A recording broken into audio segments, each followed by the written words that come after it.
இந்த வருஷத்துக்கான வார்த்தை வாக்குத்தத்தம், the promised word for this year. இந்த வருஷத்தை we want to declare this year as the year of the unreal. கர்த்தர் நமக்கு இந்த வருஷத்துல கொடுக்கிற வார்த்தை, கண் கண்டதும் கிடையாது, காது கேட்டதும் கிடையாது, இருதயத்துல தோன்றாத காரியங்களை கர்த்தர் நமக்காக ஆயத்தம் பண்ணி வைத்திருக்கிறார்.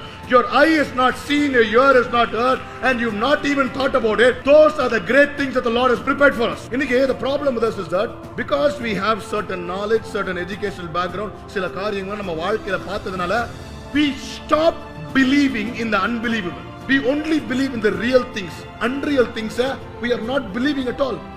But I want to tell you, பழைய மைண்ட் செட்டோட இந்த புது வருஷத்துக்குள்ள போகாதீங்க. I want you guys to get this year with a new mindset. And the Lord is willing to do the unbelievable, unthinkable, unimaginable காரியங்களை, unreal காரியங்களை கர்த்தர் இந்த வருஷம் நமக்கு செய்ய ரெடியாக இருக்கிறார். And God says, இன்னைக்கு if you can get into the new year with a new mindset, God is going to do some unreal things. ஏன்னா the world might say it's foolish.